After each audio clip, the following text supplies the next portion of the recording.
All right, wanted to focus back on the 4 R's, specifically the record R. To refresh, the 4 R's are rest, reflect, record, and reminisce.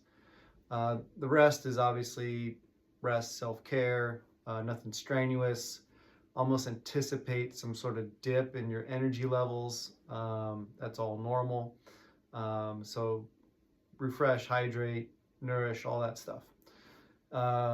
Reflect is kind of to reflect on what you just went through, the feelings you just had, the moments of clarity, if there was any aha moments, what you felt, those kind of things, and then to put that reflection into something like a journal, and that's kind of where we come into the record. And I know it's tough for people to record, but I've got a couple of nuggets for you. First is Mind Journal, MIND Journal.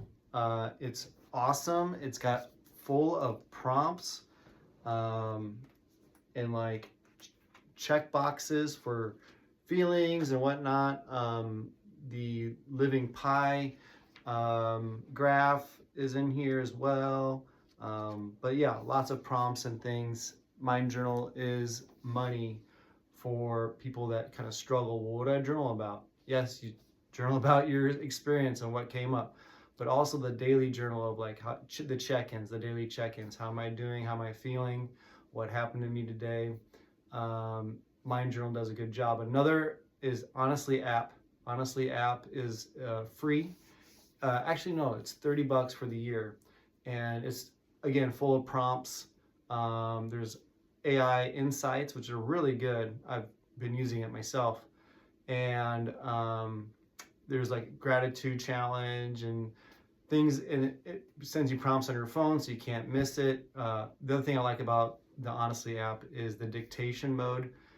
Dictate, just talk into it, easy as pie. You get your journaling done in less than 5 minutes, almost. And then they have follow-up questions, and then they give you a calendar for how many days in a row you got. So it's really cool.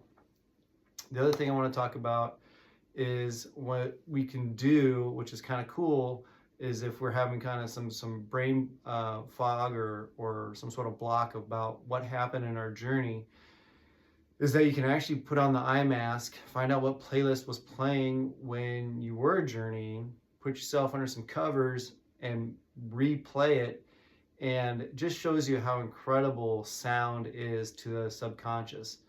Before you know it, you kind of start to recall where you were in your journey, what was coming up. You're thinking about your mom during this song. Oh, this song, I remember that, blah, blah, blah. And things just kind of come back, and you're able to refresh yourself about what you're journeying. And so that is just really fun to think about, how much the sound and music influences our subconscious. And so then the other thing is the reminisce. So then you got to get it out, right? You got to bounce it off somebody for some clarity. Talk to your coach, guide, therapist for integration purposes, some discernment.